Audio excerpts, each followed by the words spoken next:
to the Futurist Socialist podcast number 13.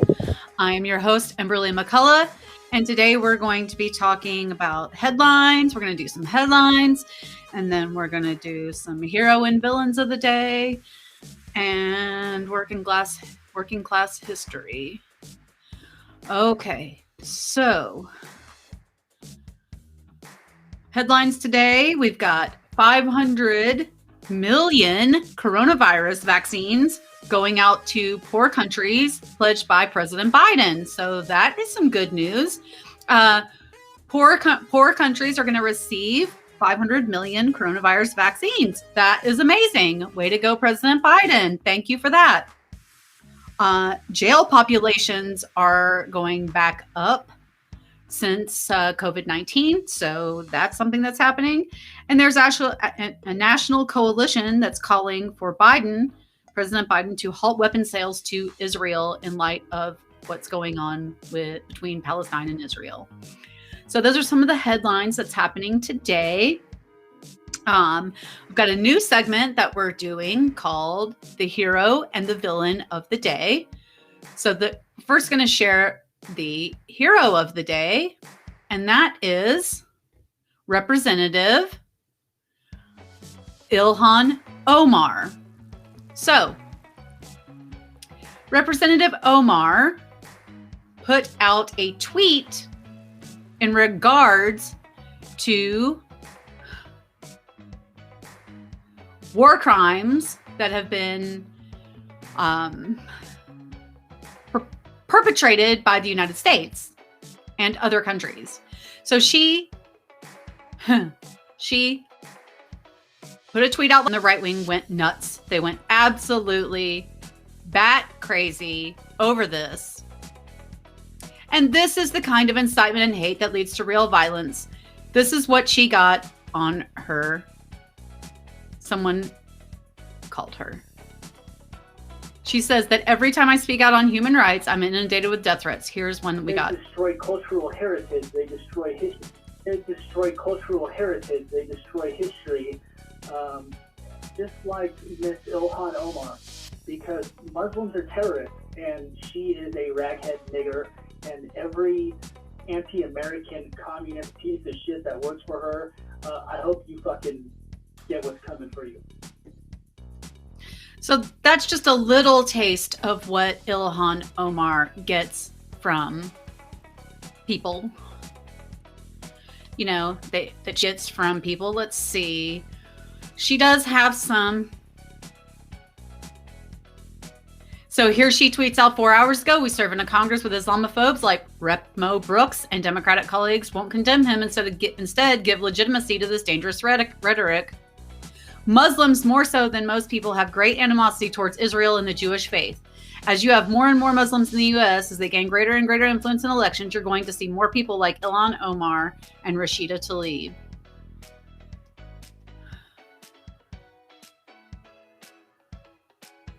So fellow Democrat and Dean of the Minnesota delegation, Rep. Betty McCollum, responds to controversy around Rep. Ilhan Omar's tweet. When state actors, including democracies, or non-state actors such as terrorist organizations, engage in acts that indiscriminately kill civilians or commit gross violations of human rights, such as torture or indefinite detention, there should be internationally recognized mechanisms to achieve accountability and enforce agreed-upon humanitarian standards. Rep. Omar asked a serious question, which is her right as a member of Congress, but the hypocrites at the NRCC, including Chairman Tom Emmer, should be reminded of their silence when the Trump administration sat down with the Taliban to negotiate a diplomatic agreement without the Afghan government, while American service members and Afghan civilians were being attacked and killed. So there is a lot of drama going on. Beth Miller saved Sheikh Jarrah. Imagine if we lived in a world where the headline was, Member of Congress demands answers from State Department for victims of war crimes. Imagine that. So poor Miss Ilhan Omar, she gets so much hate. She gets so many calls for death.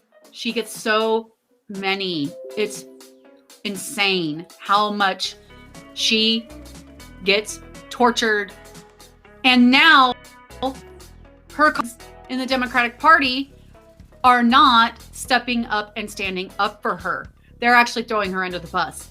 So we need to show our support to Rep. Ilhan Omar. We need to show our support to her and let her know that she's a good person and that she deserves to be treated well. All right, next we're going to talk about the villain of the day, and that is Representative Joe Manchin.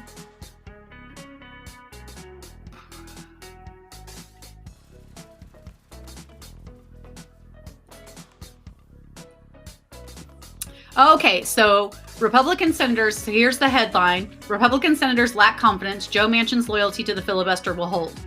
So what's been going on with Joe Manchin is that he and Kyrsten Sinema, and she's probably going to be my villain of the day next week.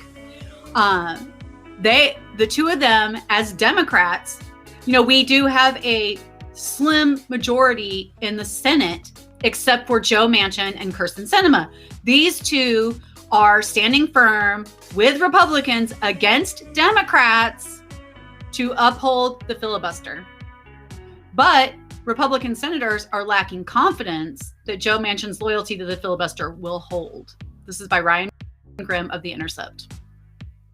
Republican senators are anything but confident that Senator Joe Manchin from West Virginia will stand by his op-ed in West Virginia's Charleston Gazette-Mail this weekend, promising to oppose his party's effort to reform the filibuster along with Democrats' signature democracy reform legislation.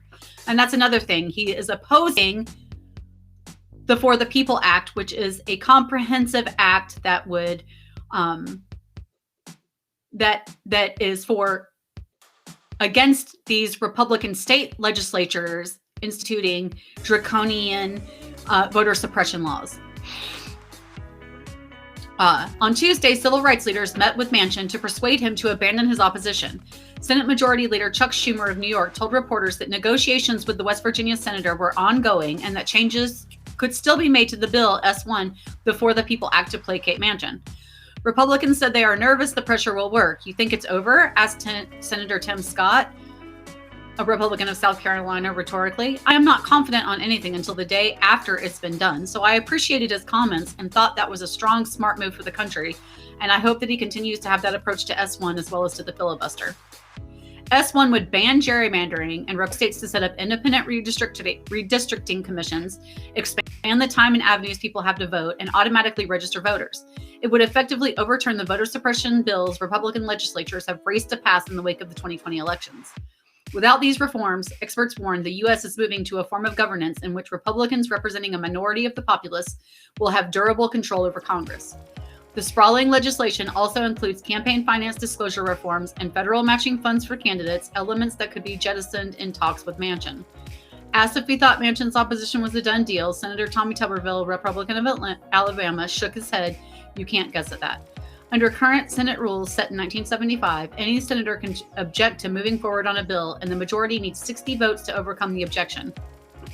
In 2013, Senate Democrats reformed the rules to allow nominees below the Supreme Court level to be approved with a majority vote. In 2017, Senate Republicans again reformed the rules, this time allowing the 50-vote threshold to apply to Supreme Court nominees as well.